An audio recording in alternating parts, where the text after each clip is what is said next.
Hi, I'm Sierra. And I'm Jeff. And this is BioAnth News and Review.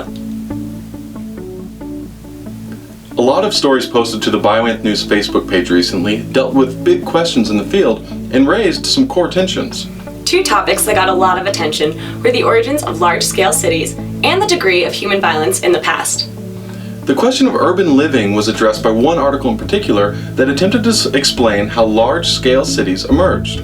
This author suggested that cities came into existence between 7,000 and 8,000 years ago due to agricultural productivity. Commenters on our Facebook page were quick to point out that the evidence for large-scale societies does in fact extend beyond 8,000 years ago, including, for example, Göbekli Tepe.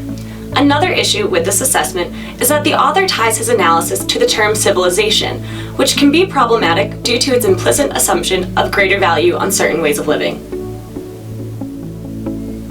Violence is another contentious topic that was in the news and on our Facebook page recently. Anthropology professor Mark Allen's recent archaeological work on prehistoric people and the environment proposes that resource scarcity drove communities to lethal aggression. Professor Allen positioned evidence of forced trauma on skeletons of prehistoric Californians in the context of population density and environmental stressors, suggesting that violence erupted due to these pressures. The article that reviewed Allen's work established a stark dichotomy between peaceful harmony and violent warfare in earlier human history. On our Facebook page, commenters took issue with this, suggesting that the reality is likely a complex mix of both. And other Facebook members offered evidence from ethnographic data indicating that earlier societies were rather peaceful, even in times of resource scarcity. Our big story today is that the Kennewick Man, or the Ancient One, was recently repatriated. Discovered 20 years ago, his 8,400-year-old remains are the oldest and most complete skeleton found in North America. They have been the center of controversy regarding whether they should be repatriated to the tribes who claim the remains or kept for scientific study.